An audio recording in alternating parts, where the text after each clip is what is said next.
So, what does it really take to be a great leader in today's world? With AI and constant change, all the old rules are kind of being thrown out the window. And the answer? Well, it might not be what you think. So let's just dive right in.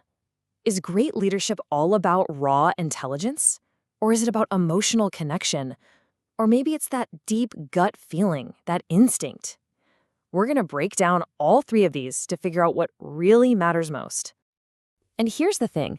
The old way of measuring leadership, pure technical skill or just being the boss, it just doesn't work anymore.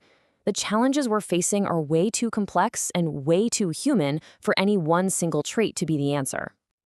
To really understand where we're headed, we've got to take a quick look back at where we've been. For a long, long time, leadership was really all about one thing: pure, raw intelligence. For ages, IQ was basically the king of the hill. You can think of it as the architect of leadership, right? It's that ability to see the whole blueprint, to analyze all the different parts, and to build this grand strategy. It's all about the power of the mind. And this is what a high IQ does best. It just cuts right through all the noise. A leader with this kind of strength can look at a mountain of chaos and data, find that one clear path forward, and make the smart, rational decisions that end up shaping the future. This quote about Google's Sundar Pichai, it perfectly captures the power of IQ. His ability to see exactly where technology is going and then steer a massive company like Google in that direction, that is a masterclass in high IQ leadership. But here's the big twist. In an age where artificial intelligence can process data and spot patterns faster than any human being ever could, we really have to ask ourselves, is pure intellect still the ultimate measure of a leader? Machines can outthink us, sure, but as we're about to find out, they can't feel for us. And that brings us right to the heart of the matter, what a lot of people now believe is the true currency of modern leadership: emotional quotient, or, as we all know it, EQ.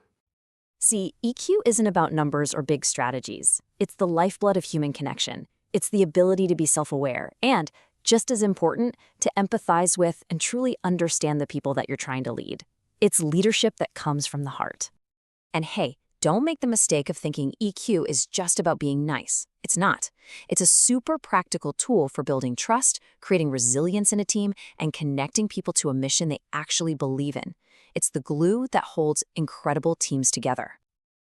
Just think about Jacinda Ardern's leadership in New Zealand when they were facing a crisis. She managed to blend genuine compassion with really decisive action, and she showed the entire world what powerful EQ looks like under pressure. She proved that empathy isn't a weakness, it's a profound strength. But hold on, there's one more layer to this, something deeper, something almost more ancient than either IQ or EQ. Let's talk about the power of instinct. Now, when I say instinct, I'm not talking about making some random guess. True leadership instinct is a finely tuned intuition. It's basically the sum of all your experiences, all your knowledge, your self-awareness. It all comes together to give you this gut feeling that guides you when the data just isn't there. To really get a handle on it, it actually helps to look at the animal kingdom. Animal leadership, that's pure primal drive. But what makes us humans so unique is our ability to take that raw instinct and balance it with our intellect and our emotional intelligence. So you've got the lion, right? A lion's leadership isn't based on empathy. It's driven by this powerful biological instinct for survival, for dominance. It represents that raw, assertive, action-oriented side of instinct. But then you have something totally different, like migratory birds. They navigate thousands of miles with no map. No single leader barking orders. They move together as one, guided by this shared inner compass. That's instinct as a unifying, intuitive force. And to bring this back to people, just look at the legendary cricket captain MS Dhoni. The data probably didn't say to bet on a young Virat Kohli, but Dhoni saw a spark.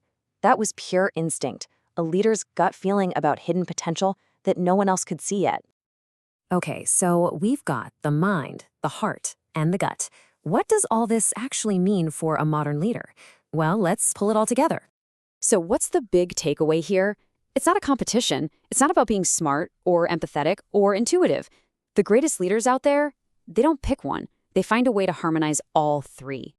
This right here is basically the blueprint for the modern leader. IQ, that comes from the mind. It gives you the clarity you need to build a strategy. EQ, from the heart, creates the connection that builds real trust. And then instinct, from the soul, that provides the courage for bold action. A leader who can balance all of this, they are truly unstoppable. Ultimately, as we move forward, it seems leadership is becoming less about processing speed and more about human depth. It's all about balancing our intellect with our emotion and our intuition.